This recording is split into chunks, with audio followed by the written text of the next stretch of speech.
నమస్తే అండి. నమస్తే. చాలా నెలల తర్వాత మరలా విజయ గారి కేస్ అయితే బయటకొచ్చింది. తన భర్త ఫిర్యాదు చేయడం జరిగింది. అత్తమామలు ఏదో చేశారు. అందువల్లనే తన భార్య తన ఇద్దరు పిల్లలతో కలిసి అంతటి అఘాయిత్యానికి పాల్పడింది అని. ఈరోజు అత్తగారు బయటకొచ్చి కూడా మాట్లాడుతున్నారు. వాళ్ళ తల్లిదండ్రులను తను ఎంత ప్రేమించింది. వాళ్ళే తనను మోసం చేశారు. ఈ విధంగా ఏం చెప్తారు? ఇప్పుడు ఇది కొంచెము లోతులకెళ్ళాల్సిన కేసు. ఇదేదో పైపైన ఆమె ఏదో డిప్రెషన్‌తో ఆత్మహత్య చేసుకుంది. ఆమె చేసుకుంటూ పిల్లల్ని కూడా తీసుకొని వెళ్ళింది అని పైపైన మాట్లాడే కేసు కాదిది. దీనికి చాలా లోతులున్నాయి. ఇప్పుడు ఆమె పూర్తిగా అభద్రతకి గురయింది. లోనయ్యారు. ఎవరు? విజయారెడ్డి. విజయారెడ్డి గారు. అందుకే తన భర్త చూస్తేనేమో కొంచెం నోట్లో నాలుక లేనివాడు, మాట్లాడగలిగినవాడు కాదు. అత్తగారి సైడ్ ఫ్యామిలీ కూడా కొంచెం వాళ్ళకేంటి అంటే ఒక సోషల్ స్టేటస్ వీళ్ళకున్నంత సోషల్ స్టేటస్ లేదు వాళ్ళకి. దాంతో వీళ్ళు గెలవనివ్వరు నా పిల్లల్ని అనేది ఈవిడికి. పిల్లల్ని నేనంటూ లేకపోతే పిల్లల్ని గెలవనివ్వరు. ప్లస్ పిల్లల్నే కాకుండా పిల్లల్ని కాపాడుకోవటం నా అత్తగారి సైడ్ కుటుంబానికి చేత కాదు అనే ఒక అభద్రతలోకి వెళ్ళిపోయింది తను. ఇప్పుడు ఇవన్నీ లవ్ మ్యారేజ్ కాదు కదండి. లవ్ మ్యారేజ్ కాదు, ఇది సెటిల్డ్ మ్యారేజే. అయితే జనరల్గా ఏం జరుగుతుంటాయి అంటే కాస్త చదువుకున్న కుటుంబాల్లో కాస్త కూస్త ఆస్తిపాస్తులు ఉన్న కుటుంబాల్లో ఆడపిల్లల్ని ఏ ఇంట్లోనైనా సరే వాళ్ళకి ఆస్తులు ఉన్నా లేకపోయినా బాగా చదువుకుని స్థిరపడిన అబ్బాయికి పిల్లనివ్వటానికి చాలామంది అతనికి ఆస్తున్నా లేకపోయినా ఇచ్చేవాళ్ళు కొంతమంది ఉంటారు. ఉద్యోగం చేసుకుంటే చాలు అనుకుంటారు. అయితే ఇక్కడే వీళ్ళు గనక సరి అయిన మనుషులు కాకపోతే, ఈ అమ్మాయి తాలూకు మనుషులు సరైన వాళ్ళు అంటే రెండో వాళ్ళని డబ్బులుంటేనే గౌరవించాలి, రెండో వాళ్ళకి మర్యాద ఇవ్వాలి, డబ్బులున్న వాళ్ళకే ఇవ్వాలి, పెద్ద పెద్ద అంతస్తులు ఉన్న వాళ్ళకే మర్యాద ఇవ్వాలి అనే ఉద్దేశం కనుక వాళ్ళకి లేదనుకోండి, అసలు వాళ్ళు ఎంత టార్చర్ పెడతారంటే పిల్లనైతే ఇస్తారు ఆ ఇంట్లో, కానీ వాళ్ళని ఈగలి దోమల కింద కూడా చూడరన్నమాట. చాలా హ్యూమిలియేట్ చేస్తూ ఉంటారు. మేం కాబట్టి మీ ఇంట్లో పిల్లనిచ్చాము, మీకేముంది, మీకేమీ లేదు అని ఇలాంటి మాటలు మాట్లాడుతూ ఉంటారు. ఇప్పుడు ఇక్కడ చూడండి, ఇన్ని రోజులు ఈ విషయం బయటికి రాలా. ఇప్పుడు ఏమొస్తుంది బయటికి? ఆ సురేందర్ రెడ్డి పేరెంట్స్ ఒకప్పుడు చాలా పేదరికంలో ఉన్నారు. వాళ్ళు మేస్త్రి పనికి వెళ్ళేవాళ్ళంట. వెళ్ళేవాళ్ళమని చెప్తుంది. తప్పేముంది? డిగ్నిటీ ఆఫ్ లేబర్ అది. ఆమె వాళ్ళ పనికి వెళ్తే మటుకు ఏమైంది? వాళ్ళ అన్నం వాళ్ళు సంపాదించుకున్నారు, వాళ్ళ తిండి వాళ్ళు తిన్నారు, వాళ్ళ పిల్లల్ని వాళ్ళు చదివించుకున్నారు, చక్కగా ముగ్గురు అబ్బాయిలకి మంచి మంచి ఉద్యోగాలు వచ్చేలాగా ప్రయోజకులను చేశారు. అది చాలా గొప్ప విషయం కదా. అయితే ఇక్కడ ఏం జరిగిందంటే, ఈ అబ్బాయి చూడడానికి బాగానే ఉన్నాడు, చదువుకున్నాడు, ఉద్యోగం చేస్తున్నాడు, ఫ్యామిలీ బ్యాక్గ్రౌండ్తో పని ఏంటి అని వీళ్ళు పిల్లనిచ్చారు. ఫస్ట్ ఇవ్వటం విజయారెడ్డిని ఇచ్చారు. ఇచ్చిన తర్వాత వీళ్ళకి అనిపించిందంటే వాళ్ళ సోషల్ స్టేటస్ వీళ్ళకి మ్యాచ్ కాల. ఈ విషయాన్ని విజయారెడ్డికి కూడా వీళ్ళు బాగానే ఎక్కించగలిగారు. తల్లి, తండ్రి, తమ్ముడు వీళ్ళంతా బాగానే ఎక్కించారు. ఎందుకంటే ఇక్కడ విజయారెడ్డి అందుకే తను చేసిన తప్పులు తనకి బాగా అర్థమయ్యే తను ఈ విధంగా నిష్క్రమించింది ఈ ప్రపంచంలో నుంచి. ఇట్లా చేయకూడదే, నేను ఇట్లా చేసి వీళ్ళ మాటలు విని నేను ఇట్లా అవ్వకుండా ఉండాల్సిందే అని చెప్పి ఆమెకి బాగా పశ్చాత్తాపం ఎక్కువయ్యి ఇంకా నేను వీళ్ళతోటి ఉండలేను, వీళ్ళని వదలలేని పరిస్థితి వచ్చి ఇంక తన దారి తను చూసుకుందనమాట. అయితే ఇట్లాంటి చోట్ల మనం సినిమాల్లో కూడా చూస్తుంటాం. ఇల్లరికం వచ్చాడు అనుకోండి ఒక అబ్బాయి అత్తగారింటికి వస్తే, ఆ అబ్బాయి తాలూకు తల్లిదండ్రుల్ని రావటానికి వీల్లేదు అంటారు. First point. వస్తే వాళ్ళని మర్యాద చేయరు, చులకనగా చూడటము, సూటిపోటి మాటలు మాట్లాడటము, మీకేం తెలుసు, మీకెంత ఉంది, మీ పరిస్థితి ఇంతేలే, ఇలా మాట్లాడటం, ఇవన్నీ చేసి ఈ అమ్మాయికి ఏం చెప్తారంటే వీళ్ళు కాన్స్టెంట్గా వాళ్ళ దగ్గర కల్చర్ లేదు, వాళ్ళకి సోషల్ స్టేటస్ లేదు, వాళ్ళ దగ్గర డబ్బులు లేవు. అలాంటి వాళ్ళ ఇంటికి నువ్వు నీ పిల్లల్ని పంపిస్తే నీ పిల్లలు కూడా అవే లేకి వేషాలు నేర్చుకుంటారు. నేను కళ్ళారా చూశాను ఇట్లాంటి మనుషుల్ని, ఇలా చేసిన మనుషుల్ని. పిల్లల్ని కూడా దూరం చేస్తారు. అదేమంటే ఇప్పుడు మన ఇంట్లో ఉన్న వస్తువులు వాళ్ళ ఇంట్లో లేవు,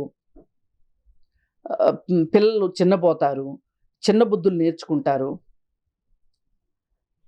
ఇలా వాళ్ళని తక్కువ చేసి చూడటం అనేది ఈ అమ్మాయికి పెళ్లి నుంచే నేర్పేశారు విజయారెడ్డికి. ఆమె బాగానే ట్రైన్ అయింది. అలాగే పిల్లలు కూడా అంతే. ఇప్పుడు అతను ఎవరైతే హస్బెండ్ ఎవరైతే ఉన్నాడో, సురేందర్ రెడ్డి ఎవరైతే ఉన్నాడో, అతను చిన్నప్పటి నుంచి డబ్బులు కష్టాలు చూశాడు. అతను తల్లిదండ్రులు కష్టపడటము ఇవన్నీ చూశాడు కదా. అందుకే అతను డబ్బు సంపాదించాలి అనే ఒక యావలో ఉన్నాడు. అతను ఉండి విదేశాలు వెళ్ళైనా సరే డబ్బు సంపాదించాలి, కుటుంబానికి దూరంగా ఉండైనా డబ్బు సంపాదించాలి అని అనుకున్నాడు. ఇంకోటి కూడా అయి ఉండొచ్చు కదా, ఇప్పుడు కూతుర్ని ఇంతగా మానిపులేట్ చేసిన వాళ్ళు అల్లుడు వస్తే అంత ప్రేమగా చూసుండేవారు అంటారా? అందుకే కదా అతను అలా కూడా జరిగి ఉండొచ్చు. లేదు మాకు అల్లుడి వరకే ఇంపార్టెంట్, మిగతా వాళ్ళు మాకు అక్కర్లేదు అని వాళ్ళని దూరం పెట్టినా ఆశ్చర్యపోవక్కర్లా. ఎందుకంటే ఇప్పుడు ఇక్కడ ఒకే ఊర్లో 2 కుటుంబాలు ఉన్నప్పుడు ఈమె తల్లి దగ్గరే ఉండాల్సిన అవసరం ఏంటి? మళ్ళీ ఈ తల్లికి పోనీ వేరే ఇంకెవరు సంతానం లేరు అంటే ఉన్న అర్థం ఉంది. పక్కన కొడుకున్నాడు, కోడలున్నారు. కానీ తల్లి ఈమెంట్లో ఉందా, ఈమె తల్లింట్లో ఉందా అనేది కూడా క్లారిటీ రావట్లా మనకి ఇక్కడెక్కడ. ఓకే, ఇప్పుడు అత్తగారింట్లో అయితే ఈ ఉండట్లే, విజయారెడ్డి ఉండట్లా. ఉండొచ్చు, ఉండే అవకాశం ఉంది. కానీ ఉండకుండా ఏం చేస్తుంది? పైగా ఇంకొకటి కూడా వాళ్ళ మామగారు ఏం చెప్పాడంటే, మా కోడలు చాలా మంచిది, పెళ్ళి తరువాతే చదివిచ్చాము, మా అబ్బాయి చదివిచ్చాడు.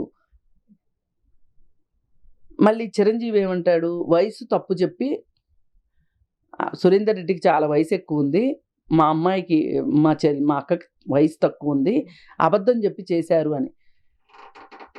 ఎప్పటి మాట ఇది?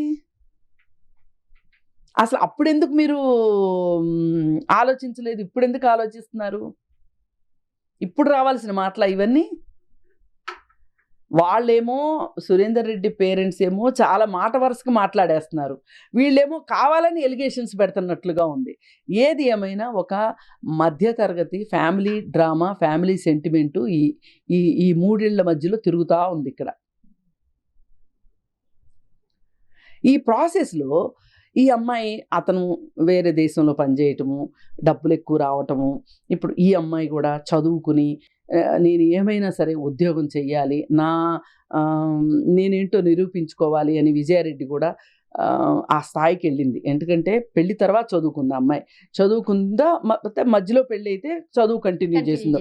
ఏదైనా కానీ ఆమె కెరీరు, పిల్లలతో పాటు కెరీర్ని కూడా బాగా డెవలప్ చేసుకుంది, టీమ్ లీడరు. అయితే ఇప్పుడు ఈ అమ్మాయి ఉంది కదా, ఎవరు? చిరంజీవి వైఫ్, మరదలు. ఆమెకి ఈమె మీద ఎంతో కొంత ఇట్లా ఉన్నప్పుడు, ఒకళ్ళేమో చాలా పాష్గా ఉండి కారు డ్రైవ్ చేస్తా, మంచి మోడర్న్ డ్రెస్సులు వేసుకుంటా, లైఫ్ బాగా స్పెండ్ చేస్తా, పిల్లలకు కూడా బాగా మంచి బట్టలు వేయటము, సినిమాలకు తీసుకెళ్ళటము, హోటల్స్కి తీసుకెళ్ళటము. ఈమె తను వెళ్తూ వాళ్ళ పిల్లలు కూడా తీసుకుని వెళ్ళేదంట, చాలా బాగా చూసుకుందంట తమ్ముడు పిల్లల్ని కూడా. అయితే ఆ అమ్మాయికి ఏంటి అంటే ఎంతో కొంత ఇన్ఫీరియారిటీ ఫీలింగ్ ఉంది, జెలసీ ఉంది, ఇన్ఫీరియారిటీ ఫీలింగ్ ఉంది. దాంతో అసలు సరిగ్గా మాట్లాడుకునేవాళ్ళు కాదంటే వీళ్ళిద్దరూ. ఎందుకో మరి ఈ మధ్య బాగా మాట్లాడుకోవటం మొదలెట్టారు అని సురేందర్ రెడ్డి చెప్తున్నాడు ఇవన్నీ. ఇక ఒక పాయింట్ వచ్చిన తర్వాత ఏం జరిగింది అంటే, ఇంకా తమ్ముడికి పిల్లలు ఎదుగుతున్నారు, ఈమెకి పిల్లలు ఎదుగుతున్నారు. ఈమెని ఎంతో కొంత ఫైనాన్షియల్గా ఆమె దగ్గర నుంచి మనం జాగ్రత్త పడాలి అనే ఒక ఉద్దేశము తల్లికి కొడుక్కి వచ్చేసింది. ఆ వచ్చినప్పుడు వాళ్ళ ట్రూ కలర్స్ బయటపడ్డాయి. అది ఏమో తట్టుకోలేకపోయింది. ఇప్పటిదాకా నన్ను వీళ్ళు ఏ విధంగా చూశారు, నాకు ఏ విధంగా నాతో మాట్లాడారు, ఇప్పుడు హఠాత్తుగా వీళ్ళు ఇట్లా మారిపోవటానికి డబ్బులే కారణమా? మరి అలాంటప్పుడు నేనంటూ లేకపోతే, నేనుంటేనే ఇలా చేస్తున్న వాళ్ళు, నేను లేకపోతే ఏం చేస్తారో వీళ్ళు అనే ఉద్దేశంతో ఆమె ఇంతటి నిర్ణయం తీసుకోవటానికి మట్టుకు వీళ్ళ ప్రవర్తన, వీళ్ళ అత్యాసే కారణం అనేది క్లియర్ కట్గా అర్థమవుతుంది. ఇప్పుడు చూడండి, ఆ స్థలం మాది అని చెప్తుంది ఎవరు, విజయారెడ్డి తల్లి. కానీ అసలు విషయం ఏంటి అంటే ఆ స్థలం ఆవిడదే. కానీ ఆ రోజు వాళ్ళ కూతురు పెళ్లి చేసుకోవటానికి డబ్బులు లేవు అంటే వీళ్ళు ల్యాండ్ కొనుక్కున్నారు, డబ్బులు ఇచ్చి ల్యాండ్ కొనుక్కున్నారు, 4 లక్షలు ఇచ్చామని చెప్తున్నారు. అలాంటప్పుడు ఇంకా ఇది నాదే అని అనటానికి లేదుగా. అంటే వీళ్ళు అన్ని మ్యానిపులేషన్స్ ఎక్కువ కనిపిస్తున్నాయి వీళ్ళల్లో. వాళ్ళేమో చాలా అమాయకంగా ఉన్నారు. ఏది ఏమైనా అతని తమ్ముళ్ళు చాలా సపోర్ట్ చేశారు అని చెప్పి చెప్తున్నారు. అందుకే నేను మొన్న కూడా మాట్లాడేటప్పుడు ఏ కుటుంబంలోనైనా మూడో మనిషి జోక్యం వచ్చింది అంటే అక్కడ ఎంతో కొంత డ్యామేజ్ జరుగుతుంది, రాజకీయం జరుగుతుంది, ఆ ఇంట్లో వాళ్ళకి నష్టం జరుగుతుంది. ఉన్నంతలో ఎవరి కుటుంబాన్ని వాళ్ళు నిర్వహించుకోవటం అంత ఉత్తమం ఇంకోటి.